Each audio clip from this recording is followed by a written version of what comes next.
Hi friends, இன்றைக்கி நம்ம என்ன பார்க்க போகிறோம் அப்படின்னா இளநீ சர்பத் எப்படி ரெடி பண்ணுறதுன்னு சொல்லிட்டு நான் இளநீ தண்ணி எடுத்து வச்சுக்கிட்டேன்.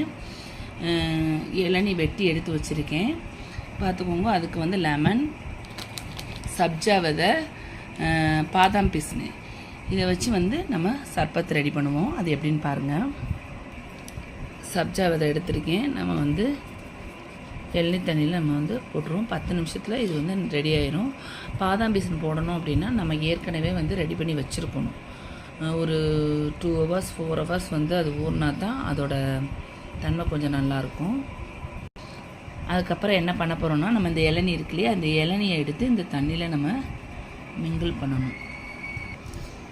இப்போ பார்த்துக்கோங்க, நான் இளநியை வலித்து உள்ளே போட்டுட்டேன். அடுத்து நம்ம லெமன் எடுத்து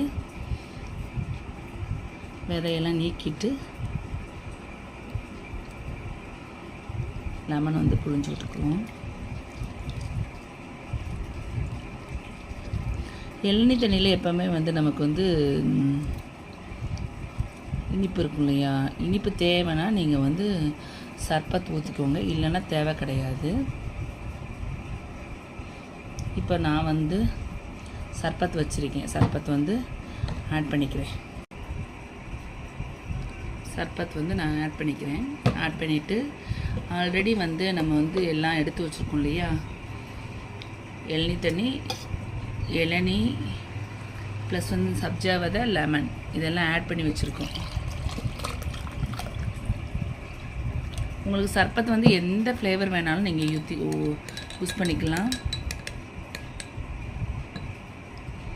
நான் ஊற்றிருக்க சர்பத் என்னென்னா வில்வ சர்பத் தான் ஊற்றிருக்கேன். உங்களுக்கு என்ன ஃப்ளேவர் பிடிச்சிருக்கோ அந்த சர்பத்தை நீங்கள் ஊற்றிக்கலாம். இது நல்லா டேஸ்ட்டாக இருக்கும். இவ்வளவுதாங்க இளநீ சர்பத்து. தேங்க்யூ. பிடிச்சிருந்தா லைக் பண்ணுங்கள், ஷேர் பண்ணுங்கள், கமெண்ட் பண்ணுங்கள்.